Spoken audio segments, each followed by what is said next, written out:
This is another iROAR podcast. To be honest, despite the fact that I've been studying this for over a year now, I hadn't really thought of the law that way.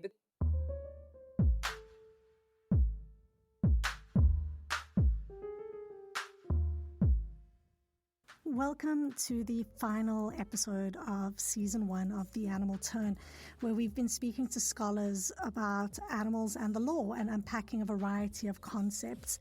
Normally I keep my gratitude until the end of an episode, but I'm really proud and grateful to be here.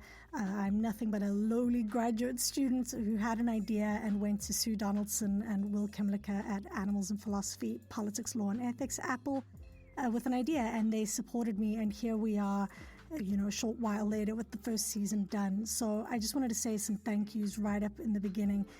Thank you, Sue and Will, for all that you've done. Also a huge thank you to all of the interviewees from this first season. Without you, it would have been boring because I would have been fumbling and trying to figure out these words all by myself. So to Will Kimlicka, Leslie Bisgould, Angela Fernandez, Manisha Decker, Charlotte Blattner, Siobhan O'Sullivan, Saskia Stuckey, Frederick Cotter-Boudou, Valerie Giroux, and my two guests today, Hira Jaleel and Paulina Siemieniec. Thank you so much for joining me on the podcast. Also a huge thank you to all of you that have been listening. I've been really humbled to see that people are listening. It's always amazing when you see that number tick up. So thank you so much for supporting this relatively new kid on the block. And I hope that we grow bigger and brighter from here. I'm happy to say that there will be a second season and hopefully many more seasons thereafter. But without any more gushing from me, because I know that that's not what you've come here to listen to, let me give a brief overview about what today's episode is going to be about. So the intention of episode 10 was to try and round out the first season. We've spoken about some very diverse and complicated concepts, and I find that review helps me to learn and process information. So with that in mind, I reached out to other graduate students to speak about these concepts, to speak about season 1. What have you learned? What themes did you see emerging? What do you think about those themes? And also what gaps were there?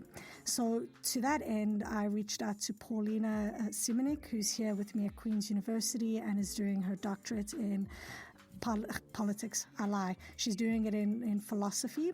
Paulina is in the Department of Philosophy here at Queen's University, being supervised by Will Kimlicka. Her research includes animal politics, ethics, and law, as well as looking at intersectional ecofeminism and animal care theory.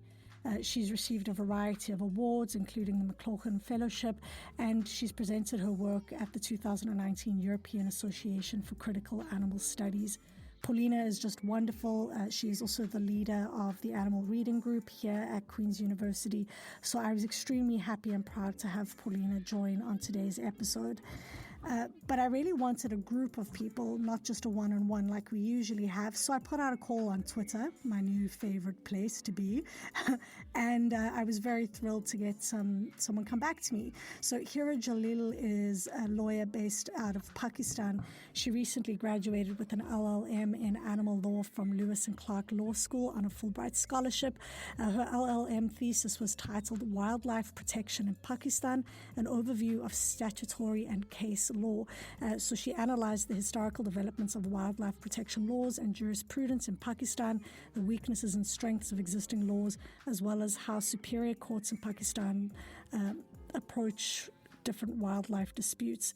So Hira is an incredible person, and you'll hear throughout this episode that she speaks about Pakistan, and she's very generous with examples from there, and she's quite clearly an up-and-coming lawyer.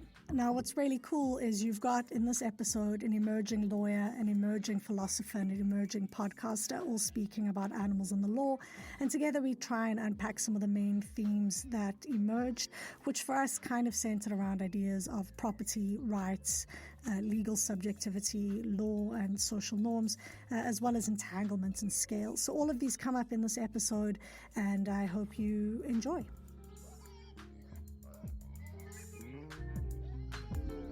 Welcome back to The Animal Turn, everybody. So today is the final episode, and I'm extremely excited because it's the first time, not only is it the last episode of season 1, yay, but it is also the first time that I'm taking a stab at recording more than one person in my blanket fort studio. It gives me great pleasure to welcome two fellow graduate students who also have an interest in animals and the law. Welcome to the show, Paulina and Hira. Thank you so much for having us. Hi. And hi. And you're coming from pretty different places. So, Paulina, I know you from Queen's University. You are the leader of the A.P.P.L.E reading group, where we read about animal articles bi-weekly, which is really great. And Hira, we connected via Twitter. So we've met in very different places. And while Paulina is here in Kingston with me in Canada, Hira, you are in Pakistan. Is that correct? Yes, that's right. So what time is it there for you now? It's 6 p.m. right now, 6:05. So you're winding down. For us, it's 9 a.m. So we're in different rhythms. So before we get into the thick of today's episode, which is with the intention of outlining what we've learned from season 1, I'd like both of you to take a spot of time to tell me about yourselves and what your interests are in animal scholarship or animals and the law.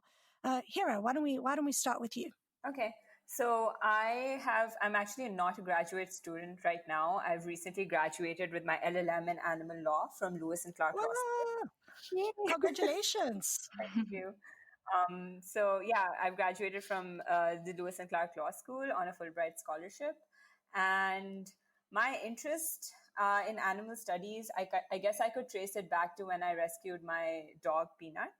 And before that, I'd kind of thought about, our interactions with animals, and I'd had like companion animals before, but, they'd been like family animals, and it wasn't something that I'd given a whole lot of thought to. But when I kind of rescued her and I started living with her and interacting with her on a daily basis, I realized that, I started thinking more about how she's not an object. She's not an it. She is an individual. She's a person. To me, she's a person. She has a personality. She's a friend. So in law school, one of my professors was once just telling us about this animal law conference he's about to attend in the US. And I was just like, animal law, that's a thing. And I was pretty, I was pretty directionless in law school in that I didn't really know what area of law I was super interested in yet. I kind of liked some things here and there, but nothing super solid. And when I heard animal law, it was just like, that eureka moment where everything sort of came together. And I was like, wow, this is something I've been giving a lot of thought to, animals and how they're treated in Pakistan and how no one considers them individuals or like beings with personality.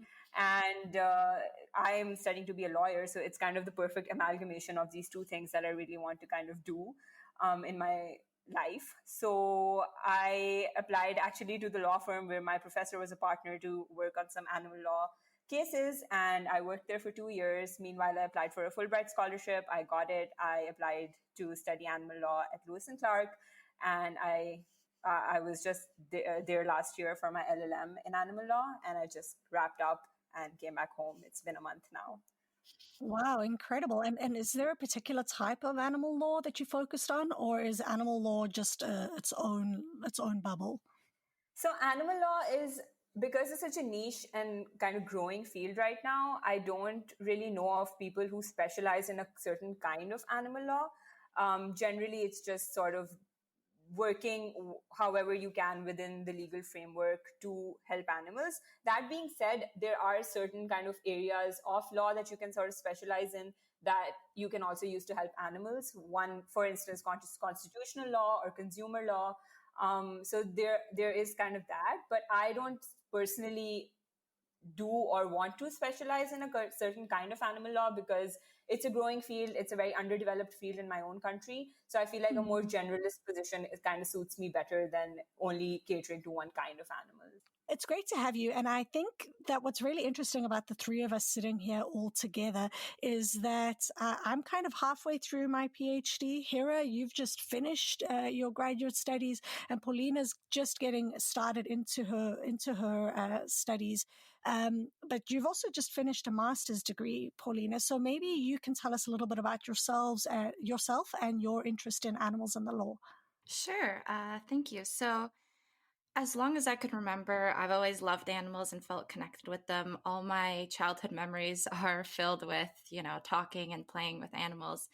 And that sort of love grew and grew. And in elementary school, I decided to go vegetarian. I started volunteering at an animal hospital, and then in high school at an animal shelter. And then later on, I realized that I wanted to advocate for animals in a meaningful way, and I became more and more protective over them in general. Mm-hmm. And when I was doing my undergrad, I was a double major in fine art and in philosophy. And when applying to grad school, I wanted to really consider what way would be more effective for advocating for animals and their rights. So I decided to kind of channel my love of animals through my writing as a philosopher. So I decided to pursue a master's in philosophy. And the more I learned about animal ethics, the more I sort of was trying to figure out how I can contribute to healing our relationships with humans and non-human animal others. And what really got me into animal law was actually in the first year of my master's reading Manisha Dekka's unpublished manuscript, Animals as Legal Beings. Mm-hmm. And that was during that time I was sort of exposed to these ideas for the first time. And that's when I kind of learned that the legal status and subjectivity of animals is sort of a central question that we need to tackle. So in my master's thesis, that's something I actually took up, and I'm deeply actually indebted to Manisha Dekka for letting us, the animal reading group, read her unpublished manuscript before it was published. And sort of I based my ideas around the content of that book. And basically, in my thesis, I examined and analyzed the various positions and approaches to the paralyzing property personhood debate, and concluded by offering my own conception of what I call animal personhood, kind of as an alternative post anthropocentric legal subjectivity for both human and animals. And basically, to put it in Will's words, I realized that law is central to the oppression of animals. It is the legal system which authorizes humans to harm and exploit animals, and legal reform is therefore essential to ending their oppression, end quote. Well, I think we've got a power team here to achieve today's goals. We've got someone who's got a legal background, someone who's got a philosophy background, and of course, in season one, we had a combination of lawyers, historians, philosophers, and political scientists. So both of you kind of touched on really important ideas in your introductions of yourselves. I think both of you showed that you came to understanding animals in the law, but how you came to see animals actually was something that Charlotte said in one of, in the beginning of my episode with her, where she said, when asking the question about animals in the law, it's actually how do we come to animals? So whether it was meeting Peanut or volunteering at an animal shelter, you came to see animals, which is really a powerful thing. And then, of course, both of you touched on the idea of animals as its versus property. So that was one of the key ideas that came up in season one. I don't know if you felt the same, but for me, it seemed as though property status just came up in every single episode. Right. So there's this reoccurring theme of a lot of actually interconnected ideas. So we have this model of humanity that's defined in opposition to animality, and that maps onto, the categories of personhood and property, which then, directly correlates to the rights doctrine and the welfare or anti-cruelty laws. And then, we have the themes of visibility and invisibility and the dichotomy between, legal subject and legal object. How about you, Hira? Did you also, what kind of themes and subjects or ideas did you see coming up in season one overall? Definitely. I think this concept of property versus personhood for non-human animals was, like you just said, I think it came up in every single episode. And I mean, rightly so, because I think this is a major kind of debate in the animal legal kind of sphere. And I mean, besides that, the use of animal law, a lot of, I mean, when with Will's first episode, when he talks about how animal law is basically used as a way to kind of keep animals oppressed in a sense, right? Like it's animal law exists to authorize someone to use and harm animals, I believe is what he said. And I mean, to be honest, despite the fact that I've been studying this for over a year now, I hadn't really thought of the law that way, because we kind of approach the law as something that's meant to protect and safeguard, right? And to kind of think of law as being a tool that would be used to oppress non-humans more than to safeguard and protect them, even if it is anti-cruelty laws. I found that a very interesting concept. And I think that also came up a couple of times during this season, as well as the entire idea of the lack of transparency in animal agriculture and the lack of transparency in the lived experiences of animals, which kind of prevents the law from getting to them, because they kind of live in this little behind this veil where humans just don't see them, so we can put them out of our minds. Yeah, you're both so right. There's the bigger idea of the category human. What does it mean to be human?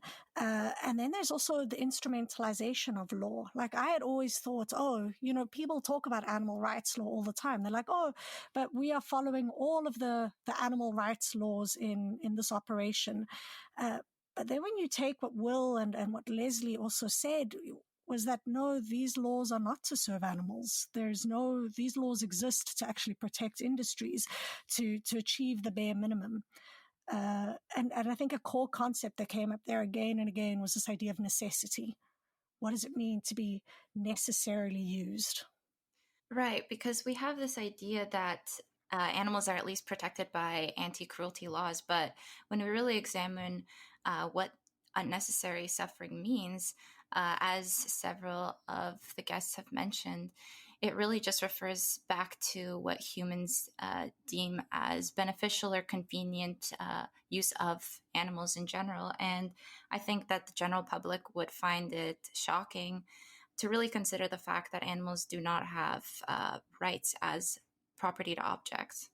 Definitely. I was also going to say that even I feel like that kind of concept, even outside anti-cruelty laws, I feel like I see that also a lot in terms of wildlife law and conservation, because a lot of times, and just in terms of like the discourse around it, because a lot of times when we talk about conservation, we talk about protecting a species or like conserving them or making sure they don't go extinct. And on the face of it, it might seem like it's for the benefit of the species, but ultimately the entire kind of idea behind it is to conserve the species so humans can continue to keep enjoying them, even, or just even if it's purely for aesthetic purposes, it's ultimately the human that's in the center of the conversation, not really the animal. We want to conserve them so that our future generations can continue to enjoy their use, in a sense. Yeah, this was something I really hadn't thought of before, is how we speak about species. So this tension between a broader category versus an individual and what role that plays within the law. So I think it was Charlotte who said, we would never have this kind of broad category of human, like this is a right for all humans type thing, because at some point when you're using, and I know that sounds weird because you're thinking, but human rights law, but that is broken up into a variety of different categories and ideas. And I think what Charlotte was pointing to is when you start to speak, like you said, Hira, when you start to speak at this big macro level, kind of the nuances become really divorced. You start to see all animals as this kind of like monolithic single category. And I think both Charlotte and Angela picked up on this, that in history and in law, we don't really see differences between animals.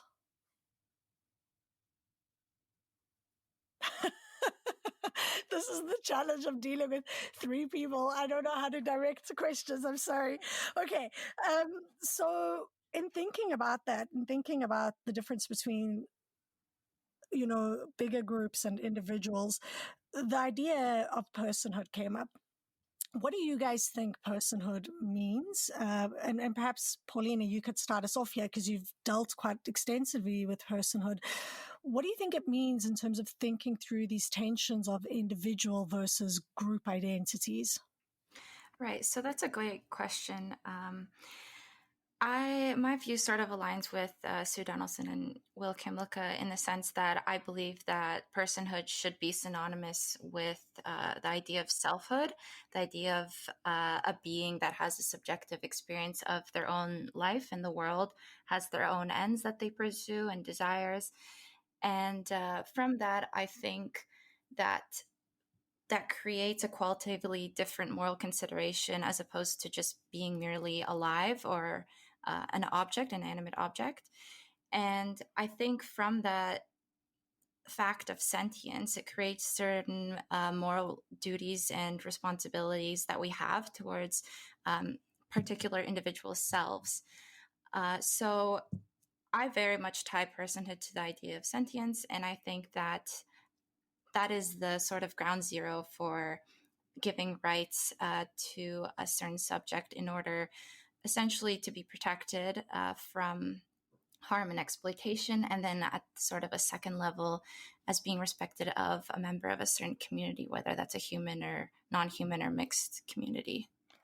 Well, that's interesting, but I think it could be challenged because of how personhood is currently being used, at least in a legal sense. Sentience doesn't seem to be a central feature of what personhood is legally, right? When you've got corporations, a corporation is not sentient, but in the law, it's considered a person. Right. I think I'm definitely referring to moral personhood as opposed to personhood in the abstract sense of, I think Manisha Deka mentioned that a lot of legal scholars make much of the idea of corporations and, ships being persons. But I think that if we ground personhood in the moral aspect of why it is relevant to be respected as a subject as opposed to an object, animals definitely qualify for personhood. That is not to say that I completely agree with the extension of legal personhood as it is right now to animals because of its problematic history and the origin that it sort of stems from and the anthropocentric tendencies. As Manisha Deka mentioned, the sameness arguments where, personhood is granted just in virtue of certain animals, certain species being similar to human beings. I don't think that's the right approach.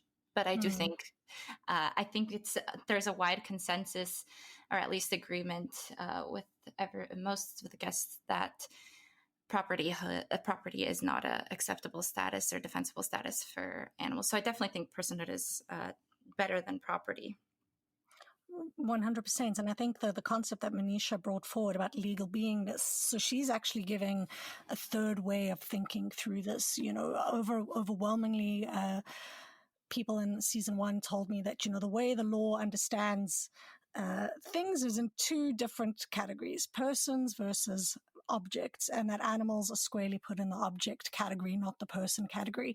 And Manisha was very skillful, I think, in showing how personhood has these, as it currently stands, is kind of born of both legal, religious, and like ideas of a rational human, and that in developing her concept of legal beingness, she's trying to maybe show that subjects are actually embodied, they're vulnerable. There's a relationality. You can't forget about the relationships, right? So let's possibly move now. So we've spoken a bit about property and personhood, which for me were two of the biggest concepts to emerge in season 1. But the next big category, I think, that was hovering there almost constantly was the idea of rights. What did you see or learn about rights, Hira, in listening to season 1? So I feel like the rights discourse generally and rights as a concept is extremely kind of misunderstood maybe when it comes to the actual, and I'm not saying this is something I noticed over the season. Obviously everyone who was speaking in the season were extremely experienced scholars and they knew what they were talking about, but I'm talking about like the general public. And in my own experience, like colloquially or like in layman terms, people just don't get what the meaning behind animal rights really is and what it means to be giving animal rights. And I feel like it is a challenging kind of idea, because and it ties very closely to personhood, because the way animals will get the same kind of rights as human beings, or the kind of rights that they would obviously want or would kind of apply to them, they won't obviously be the exact same as human beings, because obviously animals, we assume, aren't interested in things like the right to vote, for instance, right? But Mm-hmm. what I'm trying to get at is that personhood is kind of closely linked with the idea of giving legal rights. Until the idea of personhood is sort of clarified, there will always, in my mind, I feel like there'll always be that confusion about what we mean by giving animal rights. Because even if you really think about it, anti-cruelty laws, in a sense, do give animals certain rights, right? I mean, it gives the animal or at least it gives the state the right to enforce, if like to enforce any sorry, Wrongdoing. wrongdoing, or if anything wrong that's happening to an animal, the state can sort of step in and say, okay, we're going to like prosecute this, because this isn't, because the animal has a right under this law to not suffer, right? That's also a Mm-hmm. kind of legal right. But then another kind of legal right is like the right to go to court, or the right, or access to justice, right? And animals don't have that. And animals in the kind of legal system we have right now might possibly never have that, because our legal system, and as this is kind of going back to what you guys were just talking about, and as Manisha Dekka discussed, our legal system is designed keeping human beings in mind. It's not an animal-centric legal system. It's a human-centric legal system. So so rights will always be an idea that will be in tension with when it comes to applicability to animals, for this reason that the entire concept of rights just isn't designed for animals. And I feel like this is something that really kind of needs to be explored even more. And I think even throughout the season, I think that's something I noticed a lot, that a lot of people really are getting into this whole idea of maybe we should just kind of step away from rights as how we humans understand it, and kind of design a new system for animals. Well, that's an important point, because there's a lot of challenging ways of we think about rights. Rights has been associated with colonial structures. It's been associated with what we think, that we only design rights for particular people in mind. So it's not even, coming to the division between humans and animals, but that particular people are not thought of in a rights-based framework. But then I also struggle. So, I also struggle. What is the way forward? What is the beyond a rights-based framework? What could we possibly do differently in future? So yes, animals don't currently have rights, and if giving them rights is not the way forward, what is? Well, I definitely think that giving animals rights is the way forward. I mean, if we just look at any sort of welfarist reforms, the failures are sort of evidenced by the fact that cruelty and suffering is permitted. We're allowed to be violent towards animals and exploit them.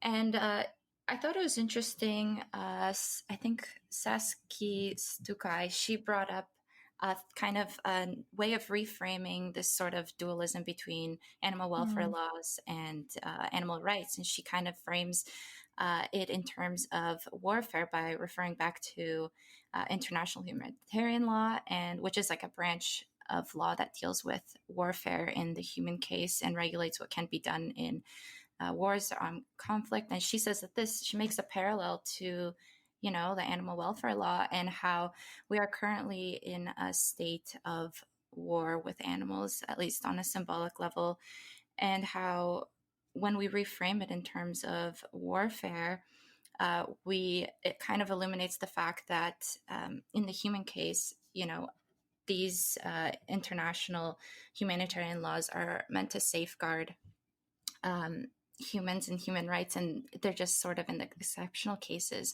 whereas the norm should be peace and equality and living in a world ideally where there are human rights. And so kind of when she makes that connection with welfare laws and warfare laws in the animal case, she kind of makes room for imagining what peaceful relationships would look like, and a sort of complementary animal law of peace, as she says. Yeah, that was really incredible, the maneuver she made there in introducing her concept of animal law of peace, right? And I think she really showed how the discourses in international humanitarian law and in animal welfare law are really similar to one another, almost using exactly the same phrases to describe where violence could be justified. And again, pointing out that concept of necessity when something is necessary. So it was, I think she was one of the few scholars that we spoke to in season 1 who said, we need a combination of animal welfare and animal rights, that just focusing on one, which seems to be I don't think in practice it's ever just focusing on one, but at least in terms of how we think through these problems, they seem to be completely divergent from one another. There's no complementing animal welfare law and animal rights law. Right. And I was just curious, how would that look like in practice? What sort of animals would be governed under a sort of law of peace, and which ones would sort of be the last to make it into sort of at least the rights, animal rights kind of framework? Yeah, that was something that came up quite a bit. We spoke about how, I think it's the Chimpanzee Project, came up quite a few times in terms of how there are steps being moved towards creating personhood for specific animals. But as Leslie pointed out, like, how long is this going to take? Right? How long would it take until eventually we start considering agricultural animals, or we start considering, animals that are not as charismatic? Right, and the approach in itself is problematic because it's anthropocentric. It's centering the human and then offering rights only simply in virtue of being similar to human. I think Manisha Deka brought that up, like the sameness argument is not the right approach to go. Hira, do you have any thoughts on these types of tensions? Yeah, definitely. So going back to your initial question of what beyond rights, I feel like Frederick kind of touched on that when he talked about animal autonomy. I feel like even when you're talking about rights for animals, I think his approach was kind of one that I kind of really resonated with, where he says that, animal desires matter as well. And it's not just about like their negative rights or just like stepping away and just doing nothing, but also kind of keeping in mind what an animal would want. And obviously, then again, I understand the tension there is obviously you're still kind of speaking for the animal and you're still kind of inserting those blanks yourself, what you think the animal would want. But I mean, we have a lot of scientific research now. And I think in at least some cases, it's probably safe to say that you can consider the interest of the animal when we're talking about a rights framework for them. Right. And I think it's not just about trying to understand their emotional needs. It's also, who was it? I can't recall, but it came up, I think, with Frederic and with Charlotte, where this idea of animals as having their own nations. So it's not just about considering what they want, I think, emotionally or socially, but also how their space matters, how we constantly encroach, that maybe they have some claim to autonomy of space as well, that this is our land. And that, see, it's so hard to not just keep coming back to humans, though, because now I want to say, and therefore we need to curtail human behavior. But I don't know. Maybe that's about finding respect between different nations, about creating a different lexicon, like a different legal lexicon for how we could maybe take animals seriously. Absolutely. Right, yeah. Well, there we go, everybody. We're done. We've solved everything. Well, I guess I could just add to that. Well, as Will mentioned, when we're talking about animal rights, there's many different things that is sort of referring to. So, in the traditional sense of animal rights, in terms of negative universal basic rights, the right not to be killed, the right not to be harmed, that's just sort of the basic sense. And as Will and Sue propose, sort of a membership model of rights, that's a sort of different approach. It's still a rights-based approach, but if that's just another way to think of it as a social membership model where perhaps animals would not have full rights as persons, but maybe as workers or as family members, etc. Yeah, and I think he very, what's the word I'm looking for? He very convincingly argued that maybe instead of jumping straight for personhood, that this should be the legal way forward, that instead of trying to rehaul the whole system, that eventually as we start to see animals, like you say, Paulina, as workers or as caretakers, that then that'll pave the way for a bigger, broader conception of either animals as persons or as animals as legal beings, as Manisha suggests, because that was something that so we've now picked up, I think, on 3 different way forwards that people. Membership rights was one way, the idea of animal law of peace was another way forward, and the idea of starting to, which I think is tied to membership rights, the idea of taking animals' autonomy and desires seriously. So more consideration, not just for negative rights, but for positive rights. I think there was also another way forward before we move from here was Charlotte Blattner. I think she provided a very rigorous and potentially very practical way of thinking of how states could be really important to providing a future for animals. Did you guys find that too? Yes, I found her proposition very compelling, and the way that she says we need to make a distinction between prohibitions and rights. And there's this sort of threat of outsourcing as soon as there's higher regulations being in place. So essentially, there's a regulatory competition between states where they compete to decrease the amount of animal protection. And this is overall trend or a race sort of to the bottom. And it's capital that's driving this competition. And so she kind of flips this and says that we should build some sort of jurisdictional net across the globe to help protect animals and anchor this in trade law or investment principles or certain financial institutions to kind of reverse this and ideally create a ranking system where there's a competition or a race to the top where there's higher and higher animal protections. I'm not exactly sure what would motivate states to do this if it's not for profit, but maybe I'll turn that to Hira. Yeah, no, I definitely agree. I found Charlotte's episode especially interesting for a couple of reasons. One was when she talks about international law, and like obviously international law generally as a legal kind of concept or a legal institution is weaker as compared to domestic law because of sovereignty, state sovereignty, and all of those. It's really hard to enforce international law, right? But I found when she talked about how Western countries are more consumers of animal corpses and the global south is more producer of animal corpses, which would make kind of an international framework difficult. I found that really interesting, and I kind of also it made me think more about also how this entire conversation around animal rights, even this like welfare versus rights, or but she said that's why it's unlikely for states to form consensus. And I think that's also kind of true for the conversation around animal welfare, animal rights. I feel like this conversation is happening a lot more in the West than it's happening in the global South. And I find that concerning because I mean, in the West, for instance, just with farmed animals, there's a lot more consumption. There's a whole factory farming CAFO system that I mean, I'm sure is there in the global South as well, but and is increasingly more so, right? Because the global South is kind of trying to catch up with the Western countries. And so if this conversation just keeps happening in the Western world without kind of involving the global South, then my sort of concern with this is that it's again just going to remain a race to the bottom, where you're going to ruin animal lives to the point where you're going to then start having conversations about billions of animals versus just maybe even millions or thousands who are suffering right now. And so I found her episode especially insightful in that sense.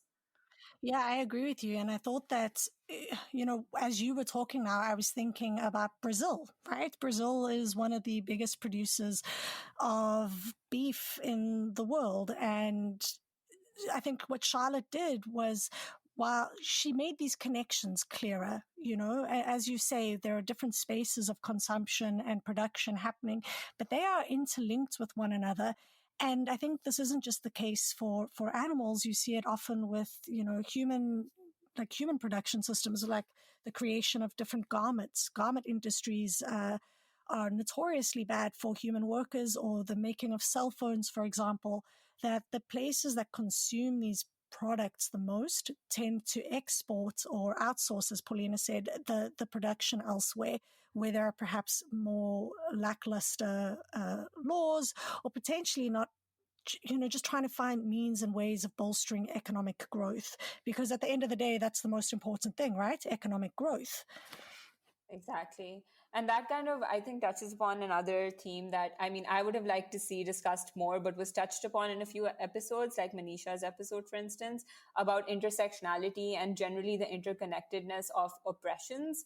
And I think that's an extremely important theme and is a growing theme in the animal legal movement, about how you kind of, the law, if it addresses the conditions of animals, and if it wants to improve the conditions of animals, it will also kind of have to improve human conditions, and the two will kind of have to go hand in hand, because animal oppression is often linked with gender, is often gendered, or is often linked with race and class oppression.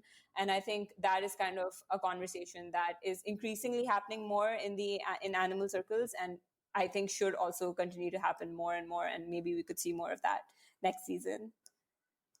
Yeah, that's a great point. I mean, I do think it was touched on, like you say, but it's difficult to, it's almost impossible to really speak about animals without speaking about humans, because we are entangled. We're historically entangled. We're ecologically entangled. And as Charlotte said, we are legally entangled, so to try and pry them apart is, I think, analytically useful. It's enabling. It makes these kinds of divergences visible. But I think we need a language for trying to understand the entanglements of oppressions, but not to collapse these oppressions into one another, not to say that all of them are one and the same. And I think it was Frederic that maybe he switched it a little bit. Instead of thinking about this as a project of speciesism, for example, he said that this is a resistance to ableism, that actually what underlies our consideration for animals as being deficient is not so much a resistance of them as animals in and of themselves, but a resistance, the propping up of this idea of the rational human, which is something you touched on a bit earlier, Paulina. Right. So I agree with you, and I agree with Frederic. I think that Manisha Deka also mentions this, that personhood in itself as a legal category for humans is problematic. Certain humans aren't even considered persons, and the idea of personhoods originally had this specific idea of what a human was: a male, upper class, non-relationally autonomous person, neurotypical, without a cognitive disability, sort of. And so when Frederic was bringing in sort of a disability framework, that's very helpful in rethinking personhood, even in the human case. And I think that it's really hard to separate the two, the human and the animal. The two are sort of interconnected. As I said earlier, when we started off this episode, humanity is sort of defined against animality. So as long as we have this distinction and this division, there's always going to be the risk that certain humans are going to be dehumanized and treated, quote unquote, like animals, and that animals are going to just be treated like objects, like not animals, like inanimate objects. And Hira spoke to something that she would have liked to hear more about in these conversations about law and the animals, and that is this entanglement, this intersectionality with gender, with race, with nationhood. What else do you think was potentially missing in this conversation about animals and the law? So, I mean, for me personally, one thing, and this is actually an area of interest, like a research area of interest for me as well, is I feel like, so for instance, in my own country, our constitution is a religious constitution. It's an Islamic republic. And I feel like that's true for a lot of different countries, where they cannot look at the law outside the lens of, say, for instance, religion, right? And I think a lot of the Western discourse around animal law is secular in nature, which kind of, I think, leaves out a very important discussion that needs to be had about the role of religion or culture, even when it comes to protecting animals, because a lot of times those influences domestically make a world of difference for how animal legal discourse is kind of had. So, for instance, in my country, you can't discuss the law without discussing what Islam says about the law, because it's an Islamic constitution, and any law that's made against Islam is automatically illegal, is automatically unconstitutional. So, in that sense, I feel like those kind of little nuances, which maybe aren't necessarily very Western in nature, I would definitely like to hear more about. I would like to hear more about those kind of, cultural or religious influences that make a difference when you're talking about improving the lives or rights or the status of animals. I think that's an important critique. So in general, all of the people who I had interviewed are primarily scholars from the West, very few scholars from elsewhere. And I think that raises questions about, legal systems are not the same everywhere. They're not standardized. And also how we understand the law, like you say, through religious ideals. I think I would push back a little bit on the idea that Western law is secular. I know that we like to think that Western countries have created a division of state and religion, but I don't know. I find that, and maybe I'm completely wrong here, but I find that the way in which this creating of the human supremacy above all else in the world is tied to often, religious ideas, Christian ideas. A lot of this came up in Leslie's episode where we spoke about how animals were being tried, and they were being tried through often religious ideas. So I wonder how, history, and the role of Christianity in Western law has shaped the kind of ideas we see today, even though they're touted as being secular. But valid point. I agree with you entirely. We need to unpack more how religion plays into these. Do you perhaps have an example from Pakistan that would make this clearer? Yeah, I mean, I don't know if you guys are aware, but just in late May, there was this decision from one of our provincial high courts that released an elephant in the Islamabad Zoo. Islamabad is our capital city. So there's this elephant there who's been basically chained there for 3 decades now, and a petition was filed to get him released, and the court released. And the decision that the court came out with was really progressive for animals. They talk about a lot of animal rights, for instance, but a large chunk of that decision quotes Islamic law, because it's practically impossible in Pakistan to really kind of justify any progressive rights-based regime without drawing from Islamic principles. And I think that decision, when I was reading it, was super insightful, because I mean, the judge didn't need to do it, but in the sense he also kind of had to, because of the way our legal system is set up. And also, I completely agree with you in that I definitely think the Western legal system draws heavily from Christian principles of this hierarchy and man being superior over, even women and children and all of that. So definitely, I think religion plays a big role. And I think a lot of times it's really impossible, at least in my context, and even in the context of India, which is our neighboring country, where even though it's really progressive in terms of animal welfare, but a lot of that is tied with human oppression, because animal welfare is often used as a way to oppress humans of other religions who consume meat, for instance, right? So that's a very interesting conversation to be had as well. Those examples, I think, kind of illustrate the different cultural differences that kind of make a difference in the animal discourse. Yeah, and I think India came up with the episode in Charlotte when we were speaking about these kinds of connections between different countries, where as much as there are certain areas in India where you are not allowed to kill an animal, particularly a cow. There are still means and ways of getting cows across borders so that they can still be, sent elsewhere, so that they can be slaughtered and then sent elsewhere. So yeah, this is really an important topic, and maybe the next time we delve into animals and the law, or potentially creating a whole season on animals and religion, I think would be really fascinating. Paulina, did you have any other gaps that you thought were emerging in season 1? Not in particular. I think that, there are a lot of ideas pertaining to how we could move forward in improving our relationship with animals, from a legal perspective. the problem, what we have got wrong, what we can learn from it. And there is also a lot of insightful and inspiring propositions that were put forth by Charlotte and others. So I don't think that anything is necessarily missing. Okay, well that's great. So so just to sum up here some of the big themes that we've seen. So we've spoken about property, we've spoken about rights, legal subjectivity. We spoke about entanglements of different identities, different places, different laws. And to some extent, we've spoken, I think, again, another theme that came up throughout season one was scale. You know, are we looking at individuals? Are we looking at groups? Are we looking at states or like global scales? The final theme for me that really came up again and again was, you know, which comes first, a legal change or social change? I don't know if either of you have any thoughts on that.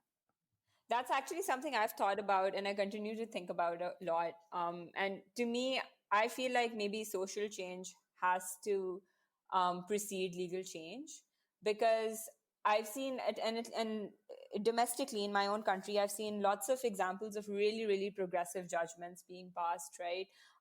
Where vis-a-vis environmental rights, this one that I mentioned about animal rights, human rights, and the court is doing its job. And a lot of times courts do tend to, you know, because they're not elected, they can maybe, I mean, again, it depends on the judge, I don't want to generalize, but you know, a lot of times courts can be more progressive than maybe society.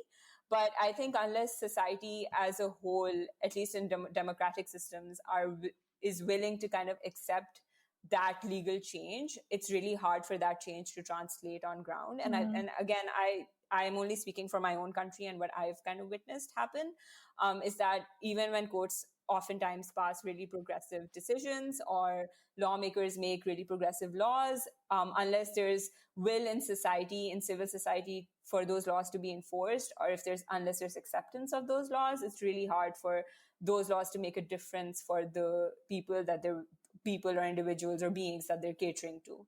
So for me, Yeah. I think definitely social change has to precede legal change.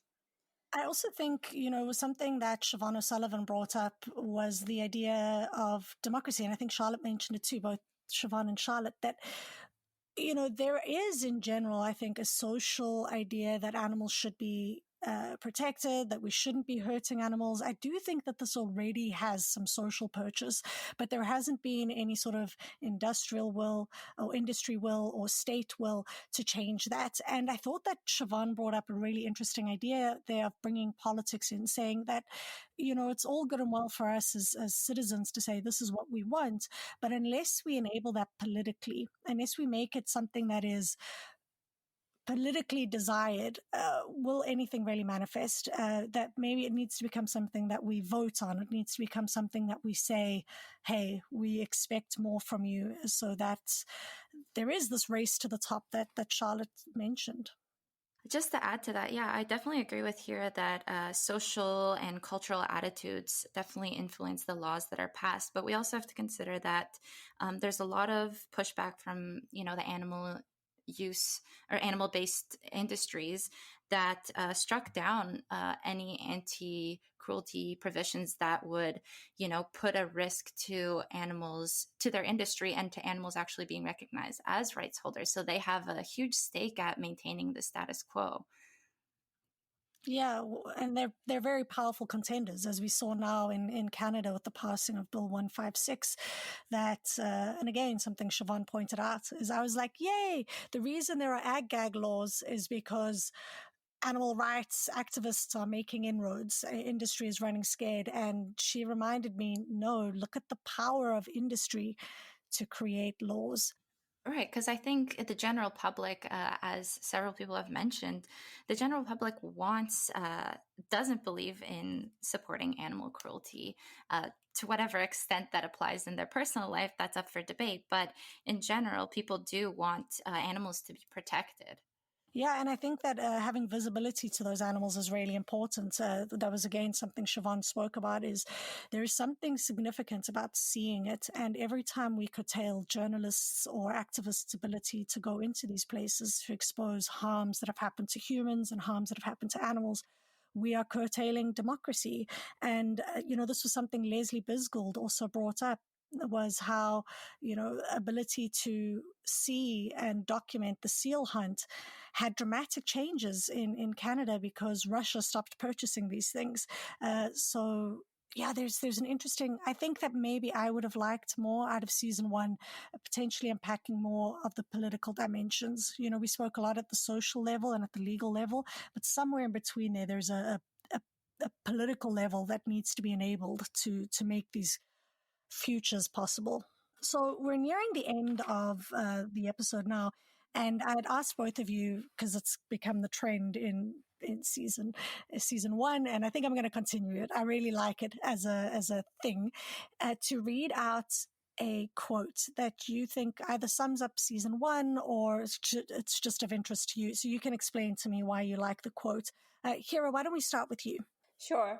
So my quote is basically, it comes from Professor Joyce Tischler, who founded the Animal Legal Defense Fund in 1979 and who I was lucky enough to be able to study under this year during my LLM. So I attended a student convention in December 2019, the Animal Legal Defense Fund student convention, and she was the keynote speaker there. And so my quote kind of comes from her. It's part of her keynote speech. And the reason I like this quote is because I feel like it sums up what we as animal lawyers kind of aim to do to help animals through the law. So her quote is, "My career is a reflection of our understanding that we have a duty to mend this world. We use our legal skills to protect animals precisely because most people choose not to. I caution each of us to ask ourselves on a regular basis, how can I help build a body of law that provides increased protections for animals, that recognizes that they have interests and forces our society to consider those interests and balance them against the interests of human beings?"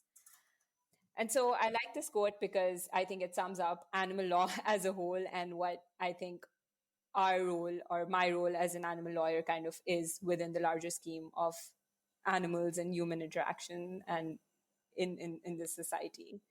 And it brings forward those entanglements you were talking about earlier, that it really is impossible to think about animals without also thinking about humans, but it's not about putting one above the other. So what is your, where are you going to from here, Hira? Are you working as a lawyer now, or what is your goal now? Definitely. I mean, I've only been back a month, but I'm already working on some very exciting projects here in Pakistan to improve animal welfare / animal rights. It's really, the line is really blurry here right now because that conversation isn't happening as much as I would like. But so I'm definitely working, and my plan is to keep working in this field because it's really, really underdeveloped in Pakistan right now. And I am so far the only person I know who's kind of studied this academically. And I'm super happy because since I've been back, people have already been reaching out to me to kind of and showing their interest in studying animal law and animal policy, which I find really encouraging because this is a conversation that isn't happening. Like I've already said a million times, this is a conversation that isn't happening enough in my country, and I would really like to see it happen more. So going to continue practicing in this area and hopefully make Pakistan a better place for animals. Well, thank you for all of the work you're doing, and congratulations on being the leader. Like it's incredible, and I look forward to. Feel free to send me any of your stuff in future. I look forward to engaging with you more on these. Paulina, what quote do you have? So the quote that I chose is actually from David Delaney's book Law and Nature, and it sort of speaks to the current situation of animals. So this is what he writes. A being, a baboon, a dolphin, a Pit-Bull is doubly objectified, doubly reduced by prevailing discourses of power. First, it is reduced to animality and all that means and doesn't mean. Second, it is reduced to property and all that entails. It is positioned within forms of meaning, and so positioned within circuits of power vis-a-vis the legal subject and vis-a-vis the state as the guarantor of rights of ownership. Its figurations as animals, as nature, as body on the one hand, and as property on the other are mutually reinforcing, and neither can be severed from the other. Because it is animal, it can be treated like property. Because it is property, it can be treated like an animal. Wow, that brought a lot of the things we've been speaking about here, about the tension between social and legal. Right. So it's just sort of a reflection on the current status quo, but I really liked Hira's quote because it's more hopeful for the future and what we can do for animals. But yes, I think that sort of summed up the issues that we have been examining. I should have flipped you two around. I should have left us on a hopeful note. Paulina, how about you? What are your future? What are you doing now? Right. So I just finished the first year of my PhD coursework, and I'm going to be sort of building on the concept of animal personhood that I developed in my master's, and expanding on animal rights and through the combination of political philosophy and feminist care theory. And I'm just basically interested in the question of how do we move forward in treating and caring for animals as moral and legal persons, and what sort of political relationships we'd have to them and how that would look like, how we'd communicate with them, and so forth.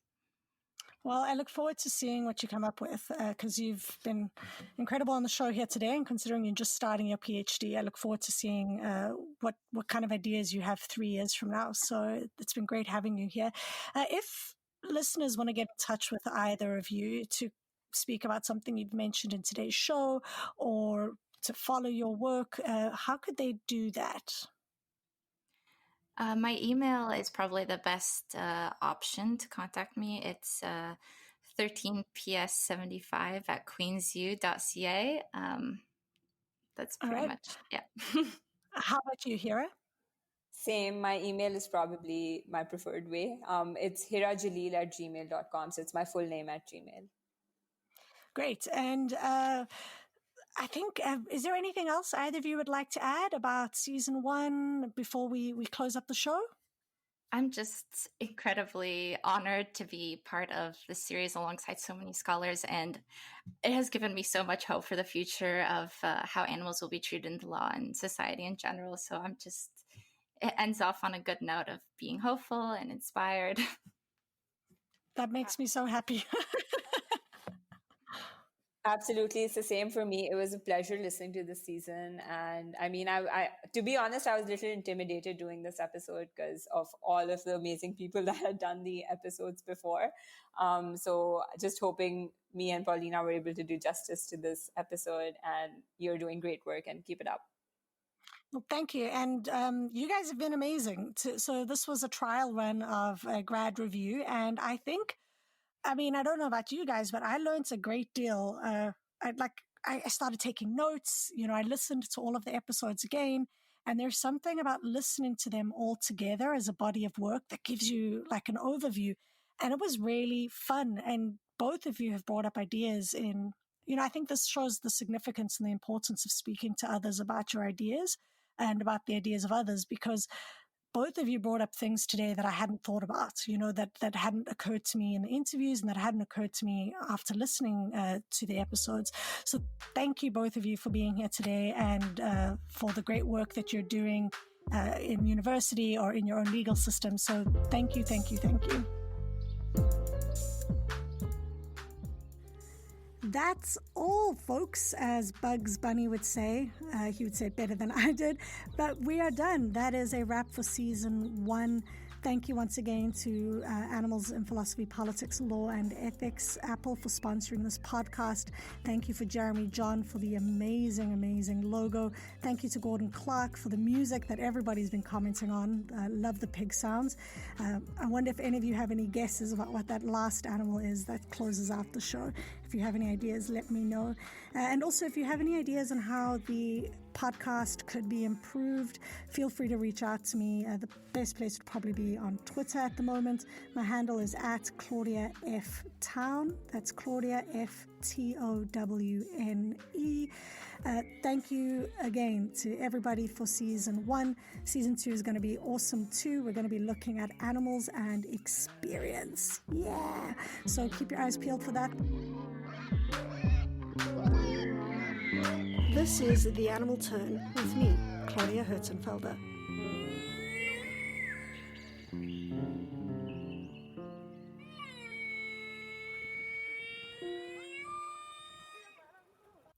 For more great iROAR podcasts, visit iROARpod.com. That's iROARpod.com.